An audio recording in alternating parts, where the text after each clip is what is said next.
Welcome everyone, and thanks for joining us for Mold Beyond the Surface, where we'll be talking about mold growth, exposure, and effective remediation for commercial spaces. I'm Sarah Chadwick, Marketing Director with CRC, and I'll be your moderator today. I am pleased to introduce our speakers. We did have a last-minute change to our panel as Mike Sean wasn't able to join us today. In his place, we have his colleague, Derrick Hall, who is the COO and Principal Project Consultant with Element Building Sciences. And from CRC, we have National Project Director, Tyler Katrana. I will turn it over to them to tell you a little bit more about themselves, and then we'll start talking about mold. Tyler? Thank you, Sarah. My name is Tyler Katrana. I'm one of the National Project Directors with CRC, Commercial Restoration Company. I've been in the construction industry for approximately, or a little over 25, 26 years, about 13 of that in restoration. I'm certified in water damage and fire restoration, as well as hazardous materials and waste operations, and hold a general contracting Class A license for the country, or different areas of the country. I'm looking forward to this presentation. I think there's a lot we can answer, especially the questions. We have a lot of good ones at the end that we'll definitely want to dive into. And with that, I'll introduce Derrick Hall. Derrick, take it away. Tyler, thank you. Again, Derrick Hall, COO and Principal Project Consultant for Element Building Sciences. I'm based out of our corporate office in Detroit, Michigan, or just outside of Detroit, Michigan.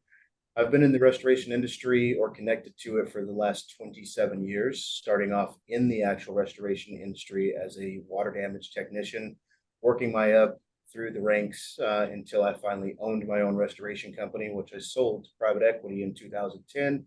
And then got bought out in 2012. Since then, I've been in the industrial hygiene space, becoming an environmental consultant, holding multiple certifications that include a CMI and CME for mold, as well as asbestos certifications and lead-based paint certifications throughout the country. Most of my job is handled behind a couple of computer screens, although I do get to go out on large projects from time to time and organize our team and work with our many partners that are out there. Today, we're going to be covering the topics in the agenda. That is, what is mold? What does it need to grow? Where is mold found? Mold in the building envelope. How are we exposed to it? What does it do to us? How do we minimize exposure? And common mold remediation techniques. Then, as noted by Sarah and Tyler, we will do some question and answers at the end. Most of us know what mold looks like when it comes to food or building material growth. This is what it looks like microscopically, as well as after the incubation period. We know that there are browns, there's greens, there's blacks, and there's purples. Most commonly known are black molds that people associate with the bad kind of molds. There's many other kinds of molds that are bad, especially when you start getting into the purples and blues and pinks.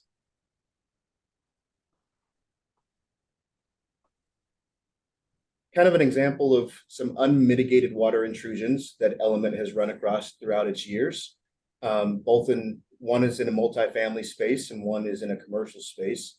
You can see the different colorations. Different colorations are typically associated with how wet the material is versus how dry the material is. So you can tell a little bit about the longevity of that mold growth, although there is no way to physically date stamp mold itself.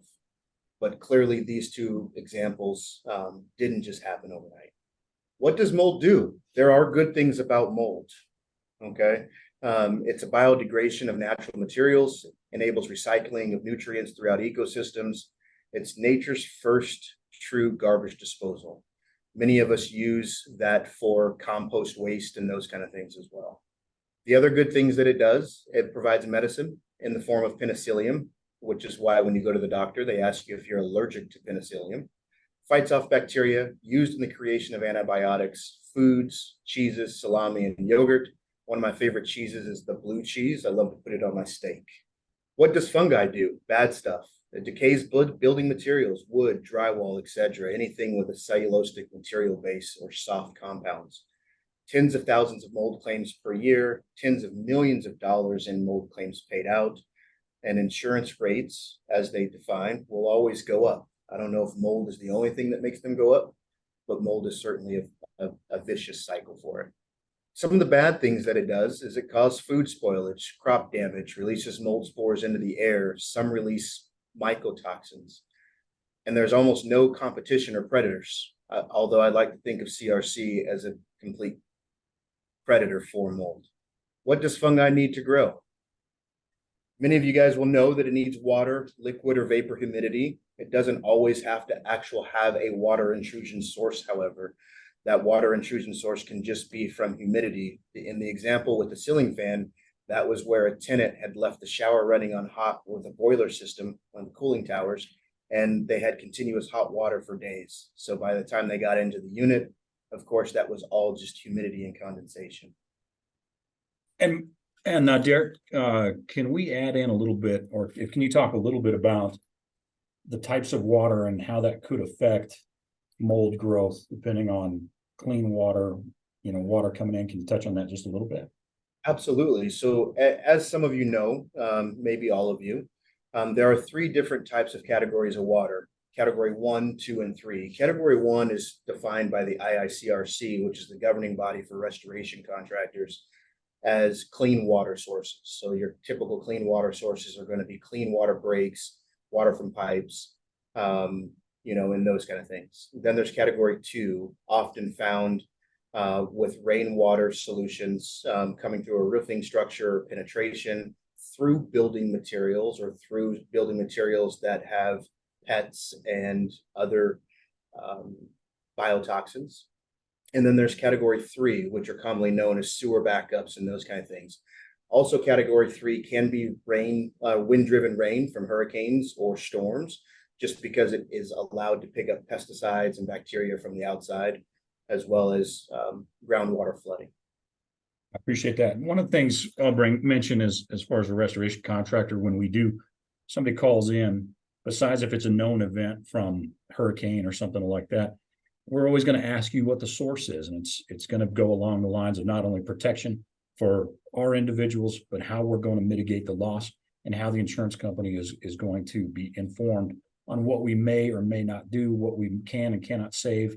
And then that also is going to take into consideration how fast some of this grows, is cross-contaminating materials, and how fast we can respond and get everything taken care of. So I appreciate that. Of course, it's also going to affect your PPE for your personal protection for your employees.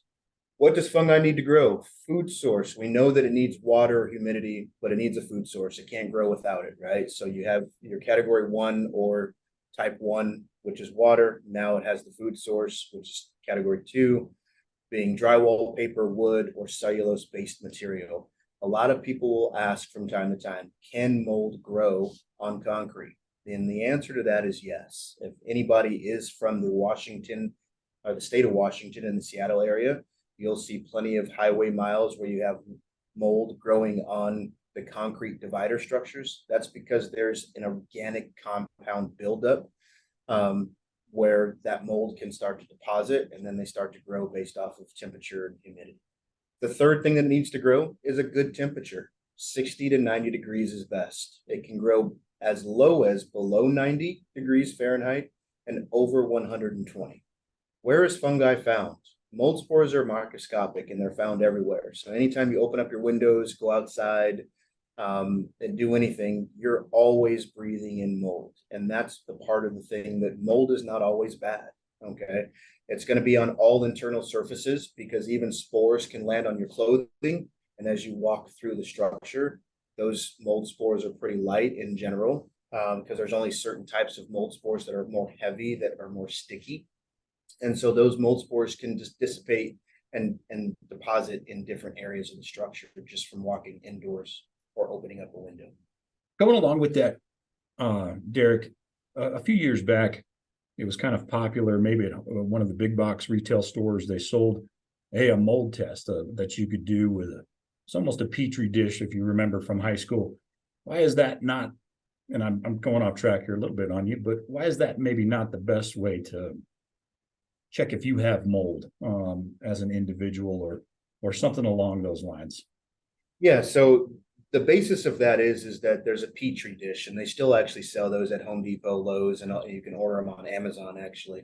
The cellulosic material that they put inside of those petri dishes are designed for mold spores if they're floating in the air to just kind of deposit into there. And then they have that food source, as well as the moisture level there.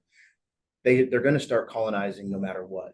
We call that culturable mold. We do that as an industrial hygiene company or as environmental consultant, depending on what types of molds we're looking for specifically, or what types of projects we're looking at.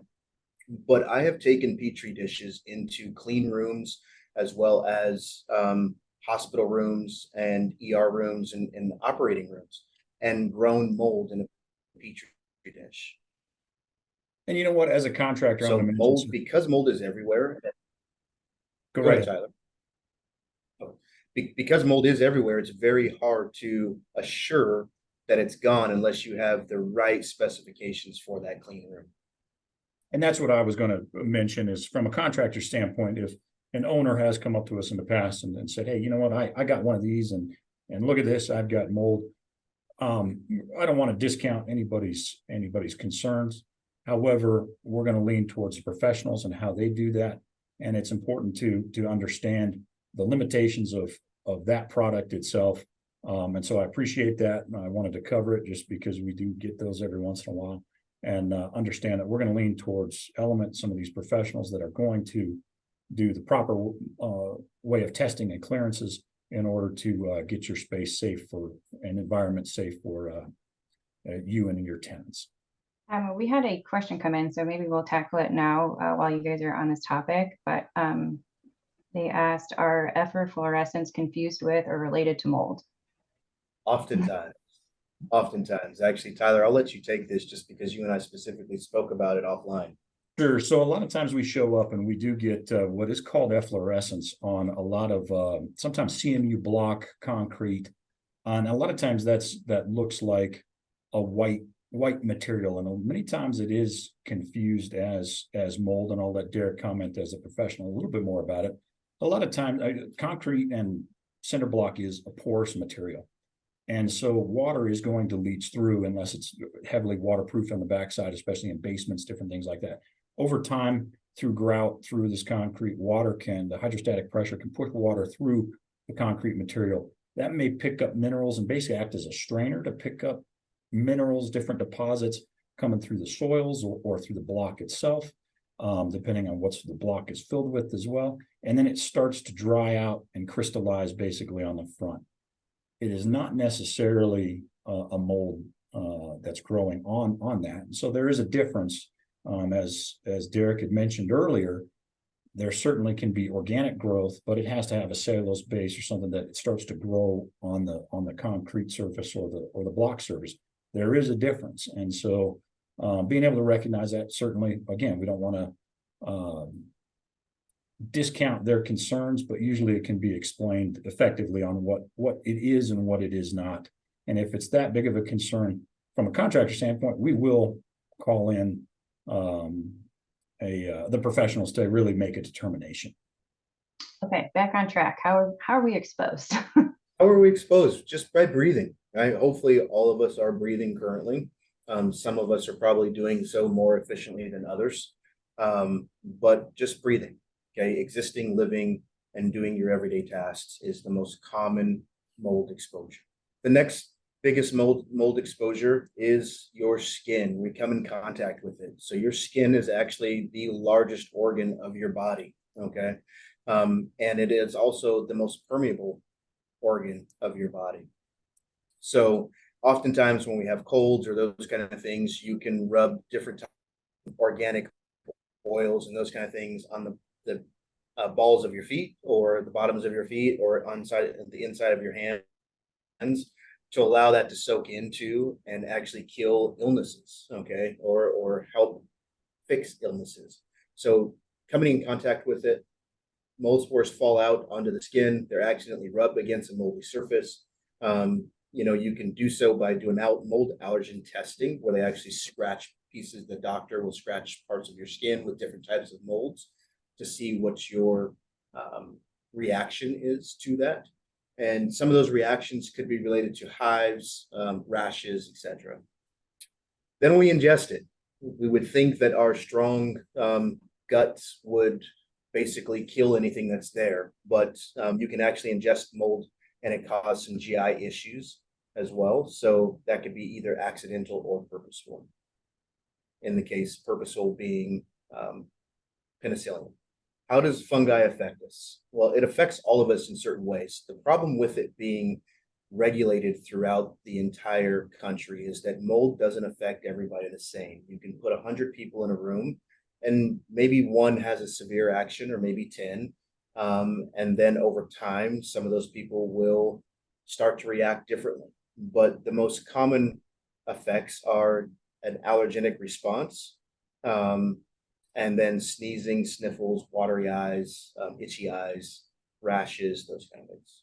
It can also affect us by making asthma worse. In my case, I have a very light case of asthma. However, mold is not something that affects me at all. I can go into mold buildings without a respirator. If I go walk into something unknowingly, I don't feel compromised whatsoever. It doesn't hinder my breathing or make my asthma worse. Some people it does. It also can infect immunocompromised people. This is one of the most common ways, especially in hospitals. We do a lot of hospital work across the country, and because of that, one of the biggest molds that you'll find is more almost of a common allergen mold, being Aspergillus. If there's more than 5 spores located in a immunocompromised section of the hospital, they have to do different things with the HVAC to get those down. That's noted as a mold issue with just 5 raw counts of Aspergillus. It can also affect you with pneumonitis, which can be acute, meaning one-time exposures or minimal exposures, and then chronic exposures, being long-term or ongoing exposures. How do we minimize our exposure? Minimizing our exposure to ourselves as individual in a pre-remediated space. We keep it as clean as possible. So dusting, vacuuming, changing filters on HVAC systems as recommended, washing hands frequently, use of hand sanitizers, and then keeping your clothes clean. Okay. If you're in the industry and you're going out to a moldy area, or you feel like you may have put yourself into a space that has some mold contamination or some mold spores, best thing you can do is take off those clothes as soon as you get home and throw them in the washer.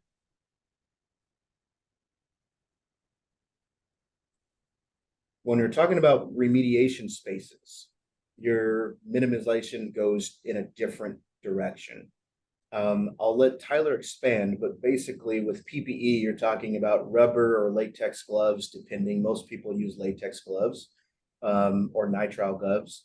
Respirators, either full or half face. Disposable suits, commonly known as Tyvek suits. Booties, goggles, and splash shields. Tyler, do you have to expand on that? You know what? I'll expand on it a little bit. And keep in mind, we get a lot of questions as far as, oh, well, how much PPE do we need comparative to what's all here? And there's 2 different regulations. There's first of all, you're protecting your employees or people around you when you're being exposed to that. So the first thing we're going to ultimately look at is possibly the OSHA regulations on top of best practices for exposure. So we're going to take the more stringent route when we're doing a remediation job. Sometimes maybe it is as simple as an N95 or something along those lines, but typically anytime we get into a mold situation, inside containments, outside containments, what we're doing and how we handle it is going to be more stringent to an OSHA standard. And then best practices as far as fit tests, making sure that people are properly geared up for the situation that they come in. I'm going to expand just a little bit further on that, just because PPE is one of my specialties as far as shepherding the relationship between contractors and us as the environmental partner. This is a big one for me because a lot of folks don't understand what it takes to actually wear a respirator. In order to wear a respirator, you have to have a yearly health evaluation and a pulmonary test that then goes and coincides with a fit test that's completed by somebody that is trained to do fit testing. Okay. A lot of folks will say, yes, I could just buy a respirator at Home Depot, throw it on. And yes, you can if you're a homeowner, but you cannot if you own a company. So the other side to that is that oftentimes when we're working in hurricane type situations or zones, even though it's coming close to the end of the year, you're typically dealing with not just safety concerns from what you're being exposed to from either water or mold or those kind of things, but you're also being exposed to heat exhaustion. Okay. So as an environmental consultant and industrial hygiene partner, we look at those things. We start talking about how often does PPE need to change? How often do people need to hydrate? And all those sorts of things. So in the hurricane types of situations or situations where you don't have climate control to minimize that heat, you can often be looking at an employee changing anywhere from 4 to 8 times a day on their PPE. Tyvek suits are not reusable in most cases. Okay, they get put on, they get taped, they get wrapped, and then they're torn off. Okay, so that's been a big one, especially with the rise of the JS Helds and the Young and Associates and all the MKAs and all the folks that do good work in aspects of looking at the claim management process or clerking a claim, but they're not always considering what those exposures are when it comes to employees that companies have to follow. And you bring out a great point on the insurance side is when we are, and we recently had some projects where PPE was donned and doffed because of heat, more so than anything else, and how long people could be working at a time. And we had to come up with engineering controls on what that looked like. And so obviously that becomes very expensive very quickly, and how we document that. Again, good communication with your adjusters, consultants on what is needed and when, and how that may affect the environment, may affect just what we're going into and how we're going forward. So I appreciate you bringing that point out. Absolutely.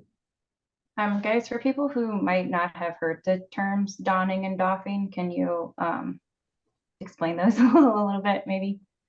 Yeah, exactly. So donning is basically the on of your PPE.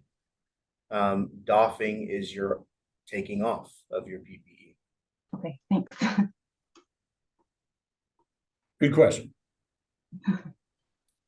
So many people often ask, is mold regulated in my state? This is the latest and greatest produced by the IICRC 2021. I tried to get an updated version from one of the board members of the IICRC, and they have not yet updated it. So I brought it to their attention. They're going to look at that, update it. But this is the most up to date. In the green, you see states that have some limited capacity of mold, regulations, very limited. It typically refers to the EPA's limitations in mold in commercial buildings and schools. And the blues, or the kind of the turquoise blue, those are states that actually have regulated programs. Okay, so this is where you have to have mold licensures, you have existing regulations, and then there's other mold requirements that are happening for employees and the building itself. That typically starts at 10 square feet and above. Okay, the blue states being Colorado, Wyoming, Arkansas, Alabama, Georgia, Virginia, and Pennsylvania, are states that do not have any mold regulations whatsoever. For the states that do have regulations following an area-wide disaster like a hurricane, are these requirements or regulations ever relaxed when it comes to mold? They typically do not lift them, in my experience. So, and what this individual may be referring to is sometimes on disposal of material, there are regulations that are lifted. Typically in an area-wide disaster, be it a hurricane, there are some regulations that sometimes doing with hazardous materials disposal and how that's treated, believe it or not, can get lifted or temporarily held. Again, this goes back to how you're actually individually protecting yourself. And from a contractor standpoint, we don't lift our own regulations on how we react to a situation. We won't, and we don't compromise that. And as far as disposal for mold, that's not going to change across the board anyway. So for a mold, I'll say very basically for mold regulation, just as Derrick said, there's nothing that's really lifted on that side. And again, as a reputable contractor, we're going to do the right things by our employees, and that doesn't include lifting any type of regulation or how we remove it in what circumstance. Yeah, just to expand on that, for instance, the only thing that I've seen is after Hurricane Ivan last year, the state of Florida, quote unquote, lifted their mold program. What they did was they lifted their mold program to allow licensed contractors from Texas, Louisiana, Kentucky, and New York and New Hampshire into the state of Florida to help, and they had to register with the state of Florida within 30 days. So as we just discussed, what is EPA mold remediation in schools and commercial buildings? It's really a set of guidelines for mold prevention, investigations, evaluations, and remediation. Those guidelines are for structures, HVAC systems, and contents. It deals with based on square footage of visible mold, typically starting at the 0 to 10 square feet, 10 square feet to 100, and then 100 square feet and above. It does not matter what kind of mold it is or what it's growing on in relationship to how these guidelines are set forth. Again, I say guidelines and not regulations. So just to expand on that a little bit, less than 10 square feet, they recommend an N95 respirator, gloves, no containment, or plastic walls, basically is what a containment is, and no negative air pressurization, being a NAM machine or air scrubber. From 10 square feet to a 100, a half face or a full respirator, limited containment, no negative air pressurization. Although most contractors are putting in some sort of negative air pressurization that we see across the country. And then over 100 square feet is what would be a full containment, full PPE and negative airs, and sometimes even requirement of negative air situations or scrubbing outside of the containment area just to maintain good quality air space outside of that. And one thing we look at when we're doing negative air pressure, positive, whatever we have, depending on the environment, I think of a hospital environment, a lot of hospital environments, different things, when you start getting into that level of containments and air pressurization, negative air pressure, we may be affecting different areas of the hospital. And so it is a lot bigger deal. Sometimes surgery center is going to be positively pressurized. So we don't want to set equipment and then have it negatively or adversely affect the actual pressure set up in the environment. And so it's very important if we're meeting with infectious controls people at a hospital, our environmental hygienist like Element, that we're all on the same page as far as what the systems are, and understanding the HVAC systems, positive, negatively pressured in buildings, can adversely affect patients, patient health, occupant health. And so it's a little bit deeper, and it goes a little deeper than, hey, we're just setting up this containment. You have to take into a lot of other factors when we're getting to a certain level of jobs that require a further concern or consideration of people's health and immunocompromised systems. Just to expand on your hospital comments, and infectious disease control on larger projects, especially building maintenance or engineers. And then one of the things that would be really, really important, especially if it's affected the operation rooms, okay, or the OR rooms, is the anesthesiologist. So a lot of times their lead anesthesiologist will come in to deal with some of that, because that negative air pressure can also cause detriment to that system. I appreciate all that. And that's great input for everybody that's dealing in those environments.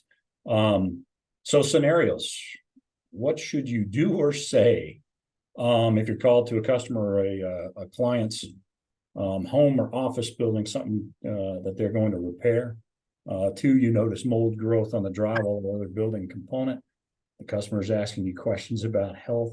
What can you say without owning the job? And do you continue work or stop? So first of all, we get called into, and we first maybe notice a visible mold contamination. It could be light, could be heavy. What do we say? Well, first of all, we do not, as a contractor, we do not call it mold.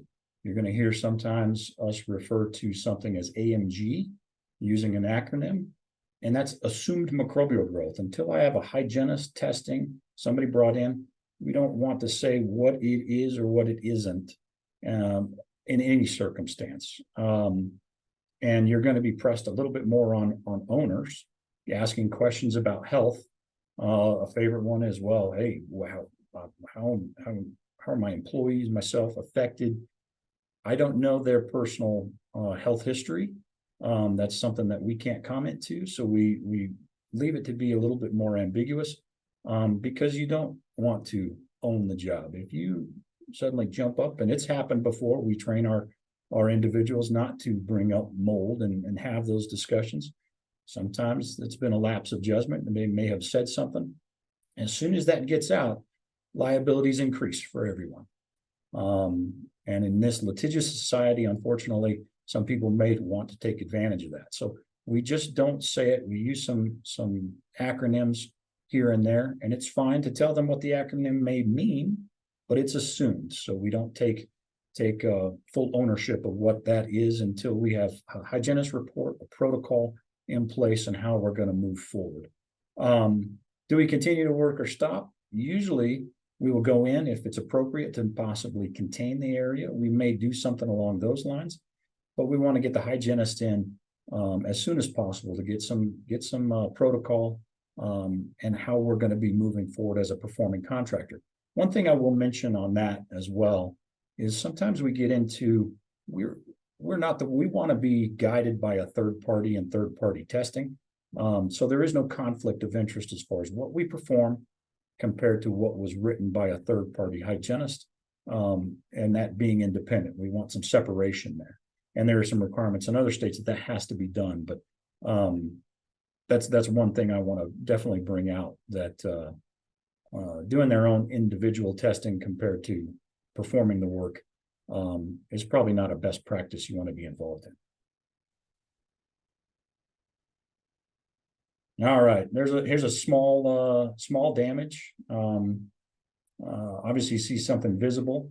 What do we do or say? Well, it's pretty simple. If we go to the next slide, we're going to not call it mold until we have those lab results.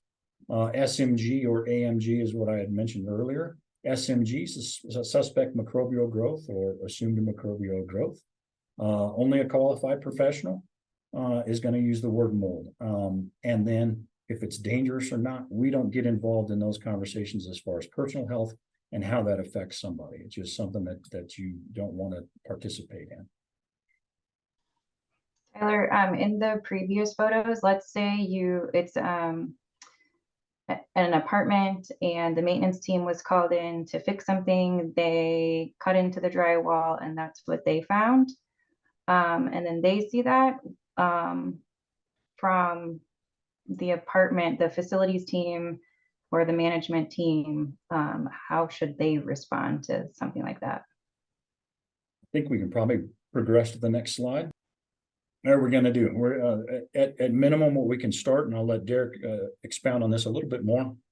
We can simply contain the area. So if we go to the following slide as well, so that exposed area, we may contain it. But Derrick, please expound a little bit more on what the proper practice is here. Yeah, absolutely. So in these two slides cases, that's exactly what it was. It was an apartment where the maintenance didn't know what to do. We showed them how to properly contain it, utilizing the tools and utensils that they had at their disposal. Most maintenance people have black trash bags or yard bags, and so we had them get some of those. We cut that yard bag and we had them tape over the hole, basically, to be able to contain it and keep everybody safe. This is the basically do not enter, do not pass go until they figure out what they need to do from there. Okay. Now, when you're talking about a contractor, how does a contractor respond? Tyler, if your team was to go out and respond to a loss, be it a small commercial loss or Mrs. Jones or an apartment project, what would your team do? You know what, typically, if we're going to go ahead and see that, and it is on a visual condition, and we start looking at this from a possibly that square footage standpoint, and the regulations that are in place. Our first call is going to be obviously to my hygienist. I want them involved one way or the other.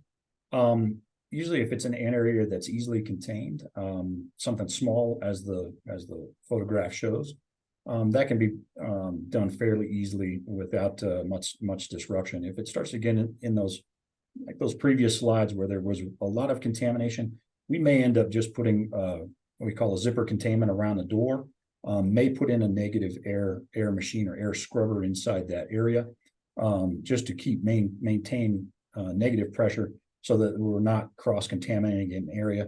But the biggest thing is, as this always says, containment. Containment is our friend.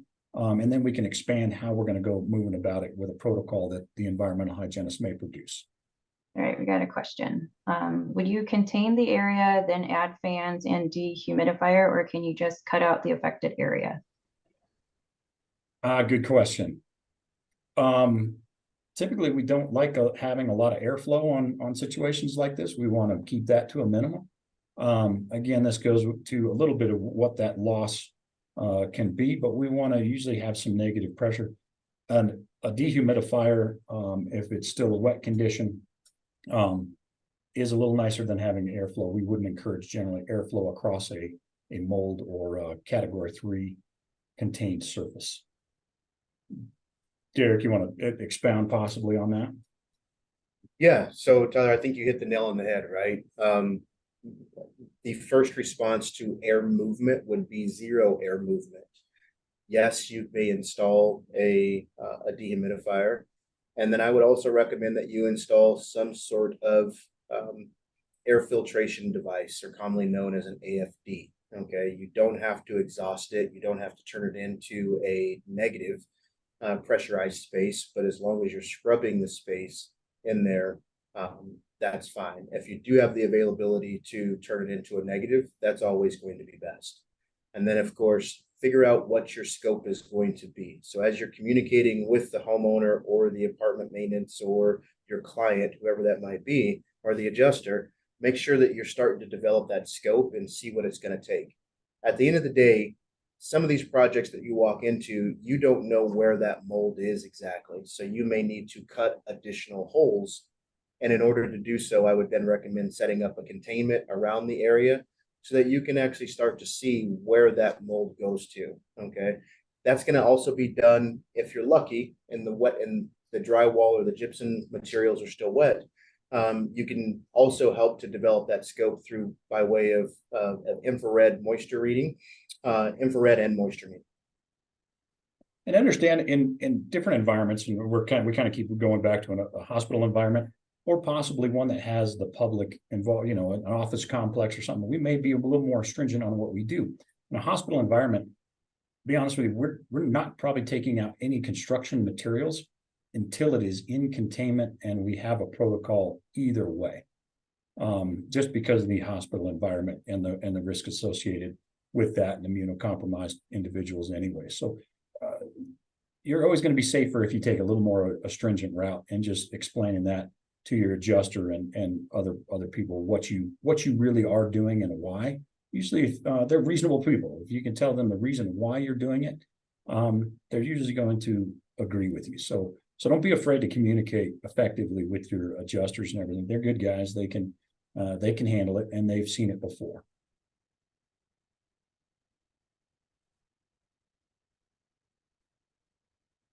All right, controlling the flow of air. We talked about this briefly, whether it be from a mechanical device, as far as a scrubber, negative pressure, a negative air machine, and then fans. Again, not ideal on a fan situation to get stuff blowing around.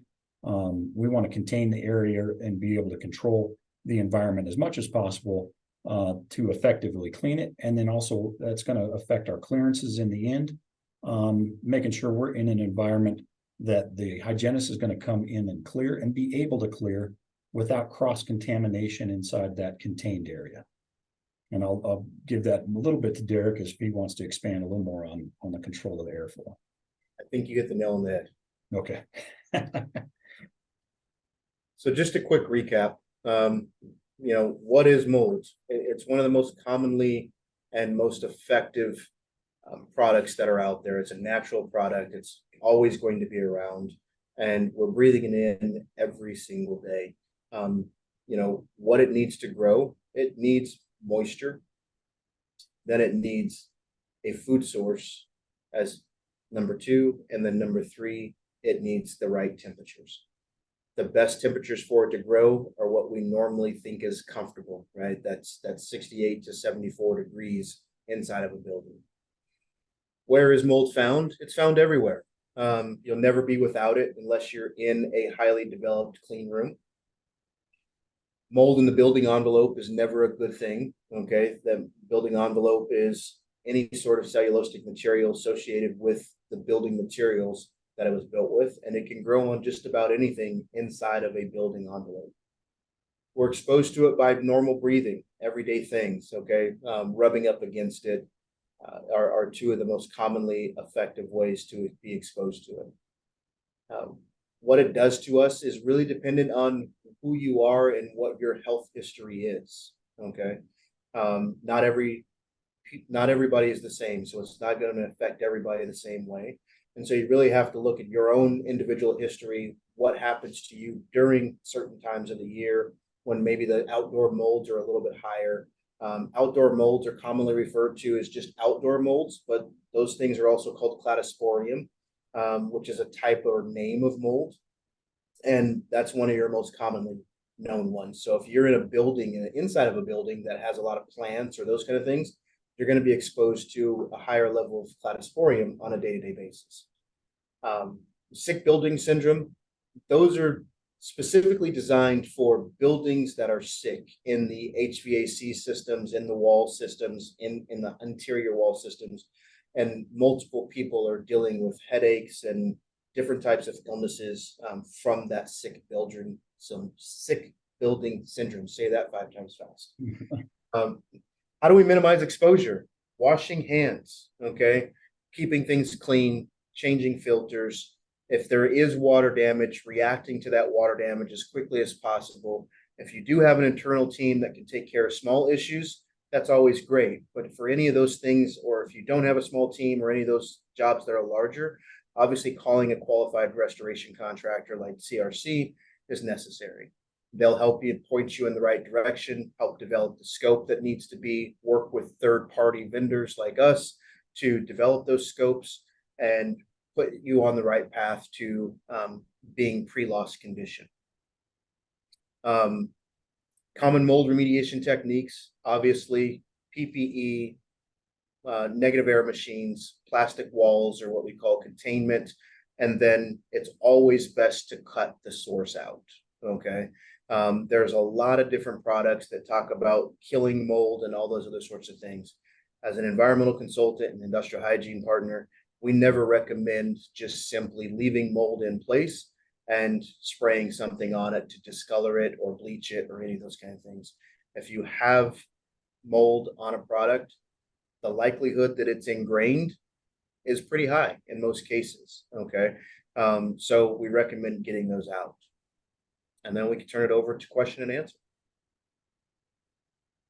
All right. Thank you, Derrick and Tyler. We will open the floor to questions. If you have any that you'd like to ask, go ahead and submit them in the Q&A feature. And as we mentioned, we did receive quite a few during the registration process. So we will start with those as you guys maybe think of other questions. So first one, how long does it take for mold to grow? Tyler, you don't fill mine, I'll take this one. As a general rule, the CDC and EPA says 24 to 48 hours. Now, as we talked about earlier, there are a lot of things that can affect that. Okay, the category of water being 1, 2, or 3, the cleanliness of the building, what type of building materials it's affected.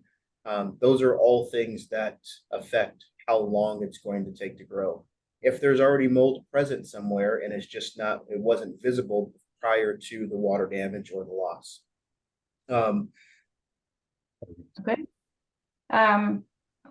What is the first sign of mold? First sign of molds are typically the warning signs that most of you know. A stale smell, musty odors that are permeating into your building or your structure. The smell usually starts out faint and intensifies over time, can intensify with heat.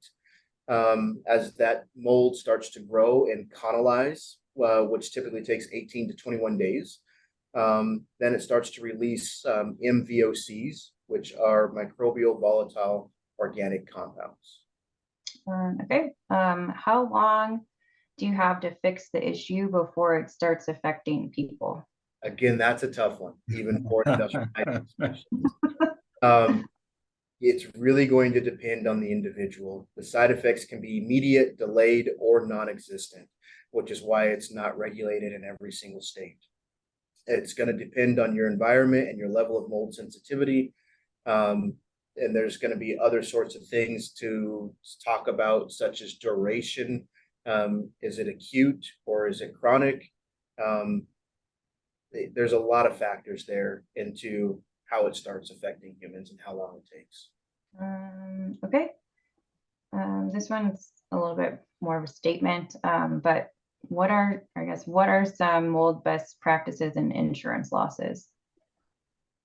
I'll take that one or start there, and that can go a lot of different routes. The main thing is obviously communication with the adjuster on what's all taking place. Now, there is a lot of people will have limits to their coverage or a mold rider that limits mold the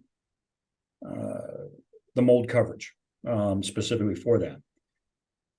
However, if you're working with a contractor as CRC as ourselves, if we're going into an environment that has mold propagated on it, we do want to get the hygienist involved, but we also have to look at it as if it is still a wet environment and moisture map that environment, we're going to be getting rid of most likely the wet materials anyways. So a lot of times we may be pulling out an awful lot and going under the auspices of category 1, 2, or 3. And what we see on there, and that if that material still has to come out, we're going to take the precautions on a PPE side, but we may be just taking out what we consider wet material initially.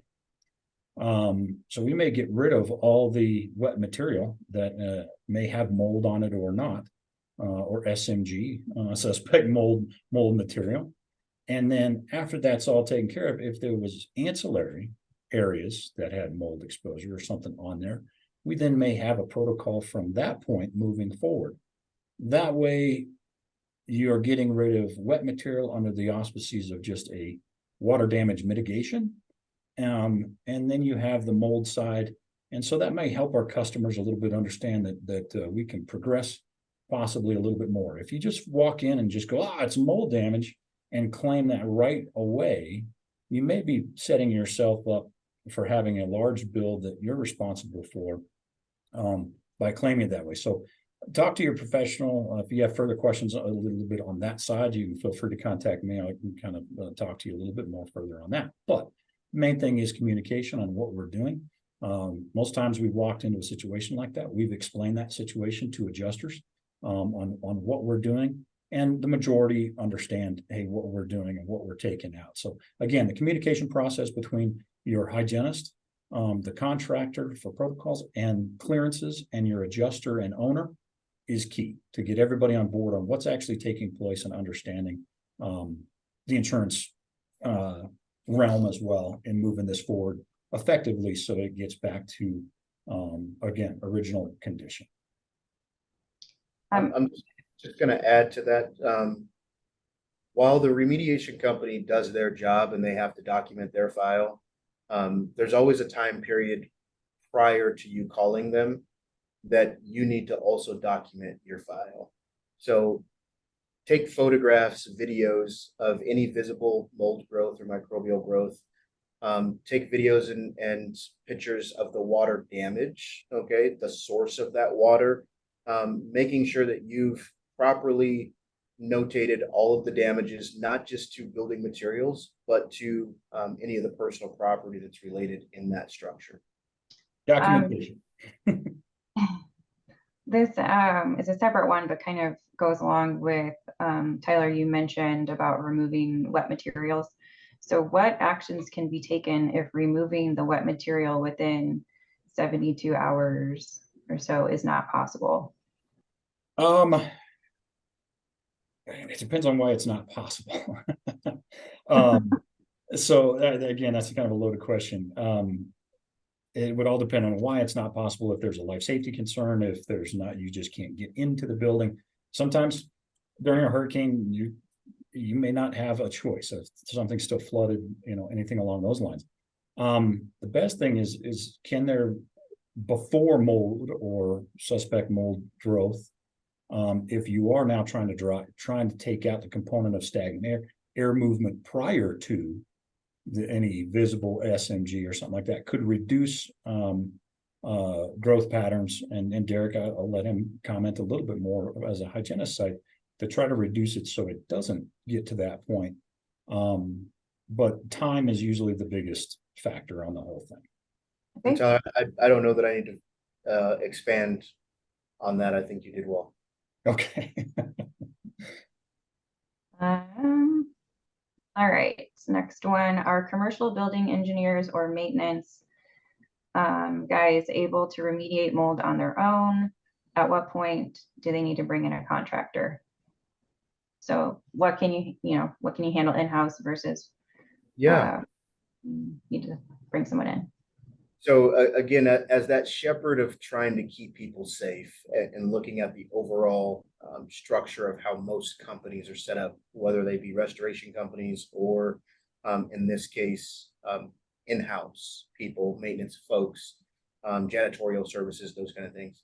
It's really going to be key on these two things, on three things: training, which encompasses the level of certifications that individual might have, as well as training on PPE, insurance coverage of your team. What does your workers' comp cover? What does your general liability cover? Do you have errors and omission insurance to cover those things? And then the third and probably most important is state laws. So depending on what state you're in, there's governing factors to that. And then always follow, at minimum, the EPA mold remediation in schools and commercial spaces. Anything less than 10 square feet, more than 10 square feet to 100, and then 100 square feet or more. And typically we get that question. I get that question often. And hey, what can we do? What can we not? It's as Derrick said, how much liability as you as a company, your employees are willing to take. Sans the, again, licensing requirements in the states that are heavily regulated. You're going to have to look at that. So most of the time when they ask that question, or I present some of these points that Derrick brought out, as far as questions to that, and that even boils down to the individual's health. Once you ask those hard questions, usually there's no takers. Usually they're going to call in the professional one way or the other, unless it's a very minor amount that they're comfortable doing. Okay. This one you guys have covered quite a bit of it, but I'm going to throw it out to you in case you have any other points you want to add. So it's, again, more of a statement. PP, safety, restoration, insurance, policy language, and appraisals. Anything you want to add under those? Yeah, I mean, let's just cover it from a high level, right? PPE, knowing what that PPE is that they need to use, whether it's on hand or if it needs to be purchased, and do they know how to properly don and doff that PPE? And then, of course, if it is respirators and those kind of things, then you've got your health evaluation, your pulmonary test, and fit test every single year that needs to be completed. Safety, do you have an actual plan? Okay, what is your plan? What does your employee handbook say? What does your, kind of what guidelines are you following? What are you Oh, he froze up a little bit. How to fit safety. When to call on a restoration, that's going to be based off of your program, your independent thing. If you're teamed with CRC or you're here because you're a client of CRC, ask them more, right? Learn more about how they can be involved with your business and really utilize them as you would utilize your accounting or your attorneys or any of those kind of folks, right? Lean on them to help build your disaster plan. Your insurance policy, talk to your broker. Okay, see what's included, see what your GL says, see what your errors and omission, if you have it, says, and then of course what your workers' comp policy says. There's going to be limitations, I can almost promise you. Even as an environmental consultant, we have limitations on things that we can't do. We work with CRC and other restoration contractors as well. And there's limitations on things that they can do or what they're willing to pay for as insurances for their own teams. So check your policy language as well as meet with your broker to see if it happens. All right, we are getting close to time, so I will ask one last question and then we can wrap up. So what tips or additional recommendations do you guys have to prevent mold in the first place? So I think maybe the main thing is initially your building envelope. This is good practice as far as your maintenance programs, what you're doing with the building themselves, how much you're paying attention to water pipes. The age of the building comes into play. So what you really have, knowing where your water shutoffs are, where what are your pain points as far as where does most water intrusion take place, right? Roofs, could be sprinkler heads, could be freshwater lines, sewer lines. A proper maintenance program is going to go a long ways when you're inspecting your buildings. Whether you have maintenance staff or a regular program of inspection is going to do wonders for prevention of anything. Just like everything, being prepared then after the fact, if an event does take place, having your contractor, your hygienist maybe all in play and knowing who you're going to call to take care of it if the worst does happen is probably a huge thing. Hurricane zones, all that. Pray you don't have storm surge going from there. But again, prevention to your buildings, common sense items are probably the biggest factor in any of that. All right. A big thank you to Derrick and Tyler for sharing their expertise and their time with us today. As we wrap up, just a few more notes. Derrick and Tyler's information is on the slide if you'd like to reach out to either of them directly with additional questions. For information about our services, please visit commercialrestoration.com or element-usa.com. This concludes our webinar. Hope you have a great rest of your week.